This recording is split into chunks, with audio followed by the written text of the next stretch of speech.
पुढे येणाऱ्या स्थानिक स्वराज्य संस्थांना आम्ही चांगल्या प्रकारे काम करू हे मी ठामपणे सांगू शकतो। आणि मला भाऊंसाठी एक बोलायचं आहे की सातत्याने थेंब पडत असल्या पाण्याने दगड फुटतो, पण त्याचा अर्थ असा नसतो की पाण्यामध्ये खूप जास्त बळ असतं। त्याचा अर्थ असा असतो की जे सातत्याने पाणी पडतं त्या सातत्याने तो दगड पाणी पडल्यामुळे फुटलेला असतो। आणि मला भाऊंनासुद्धा तेच बोलायचं आहे की तुम्ही जे सातत्याने आज काम करताय त्या सातत्याचं यश तुम्हाला नक्कीच पुढे येणाऱ्या 2029च्या विधान। आपल्याला सर्वांना माहिती आहे कर्जत कालापूर मतदारसंघ असेल येथे राष्ट्रवादी काँग्रेस पार्टी हा नंबर 1चा पक्ष आहे। आणि असे आज अनेक विविध पक्षामधून आमच्या पक्षात येणाऱ्या कार्यकर्त्यांची जर संख्या बघितली तर नक्कीच आम्हाला चांगलं यश प्राप्त होईल आणि राष्ट्रवादी काँग्रेस पार्टीचा झेंडा आम्ही फडकवल्याशिवाय शांत बसणार नाही असं आजच्या ठिकाणी मी सांगतो।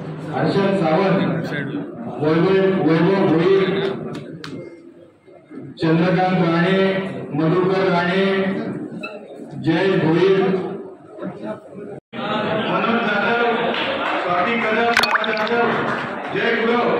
कर्जत खालापूर तालुक्यातील राजकीय समीकरणे पुन्हा एकदा कोलमडताना दिसत आहेत।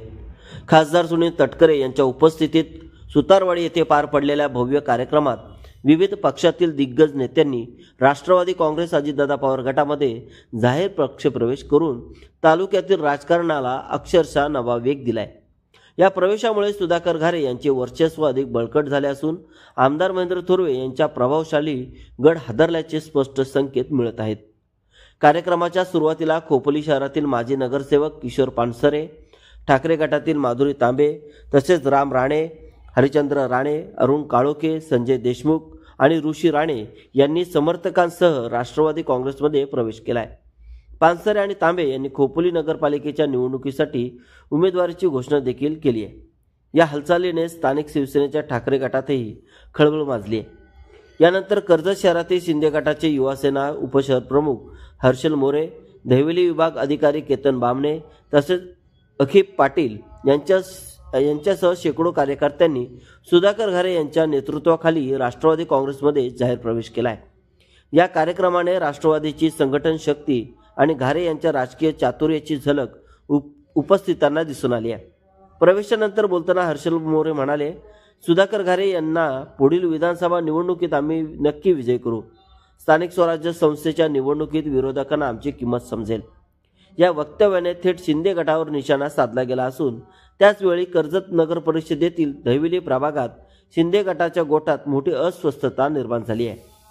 विशेष म्हणजे या घडामोडीचा थेट परिणाम आमदार महेंद्र थोरवे यांच्यावर तसेच त्यांच्या भाच्याने आणि नगर परिषद निवडणुकीतील संभाव्य दावेदार संकेत भासे यांच्यावर होणार असल्याची चर्चा रंगली आहे। या कार्यक्रमात खासदार सुनील तटकरे यांनी थोरवे यांना अप्रत्यक्ष टोला देत स्पष्ट इशारा दिलाय। कर्जत तालुक्यातील स्थानिक स्वराज्य संस्थेच्या निवडणुकीत मी स्वतः प्रचारासाठी मैदानात उतरणार आहे। बळाचा गैरवापर करणाऱ्यांना जनता योग्य उत्तर देईल। तटकरे यांच्या या विधानाने स्पष्ट झाले की ते आता कर्जत विधानसभा मतदारसंघावर थेट लक्ष केंद्रित करत आहेत आणि सुधाकर घारे यांना बळ देत थोरवे यांचा प्रभाव संपवण्याची रणनीती आखत आहेत। राजकीय जाणकारांच्या मते घारे यांचा संघटन शक्तीला तटकरे यांचे थेट पाठबळ मिळाल्याने कर्जत आणि खालापुरात राष्ट्रवादी काँग्रेसचा पाया अधिक मजबूत होत आहे। आगामी स्थानिक स्वराज्य संस्था तसेच विधानसभा निवडणुकांमध्ये प्रवेशाचा परिणाम अत्यंत परिणामकारक आणि निर्णायक ठरणार आहे। आजचा सुतारवाडीतील पक्षप्रवेश हा केवळ एक कार्यक्रमापुरता मर्यादित नसून तो कर्जत खालापुरात येणाऱ्या राजकीय भूकंपाची सुरुवात ठरेल आहे।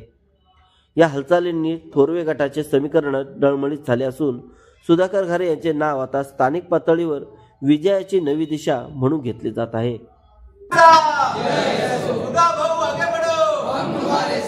कर्जत खालापूरच्या अलीकडच्या राजकारणामधला आजचा हा पक्षप्रवेश पक्षाला ताकद आणि शक्ती देणारा आहे। आज आपल्याला या निवडणुकीच्या माध्यमातून सामोरं जायचं आहे।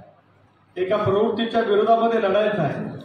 ही लढत असताना राष्ट्रवादी काँग्रेस पक्षाची एकत्रितपणाने ताकद ही आपल्या सर्वांच्या दृष्टिकोनातून अत्यंत महत्त्वपूर्ण आहे। पहिल्या राज्यामध्ये एकेकाळी तर 95ला 47 अपक्ष उमेदवार आले, पण नेहमी अपक्ष उमेदवार निवडून येत आले।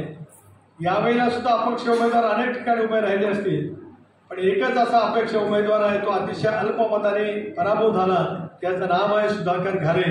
हे सुद्धा मला या ठिकाणी आणि राष्ट्रवादी काँग्रेस पक्षाच्या प्रवाहामध्ये वाटचाल करणारे आहोत। आपला हक्क आपल्याला मिळायचं तिथल्या भूमिपुत्रांचं स्थान हे अबाधित ठेवण्याची आपल्याला जबाबदारी घ्यावीच लागेल. पण तरीसुद्धा एक वेगळं वळण लावण्याचा जो काय प्रयत्न केला जातो आहे त्या वळणाला मुकाबला करण्यासाठी ताकदीने उभं राहण्याची आवश्यकता आहे.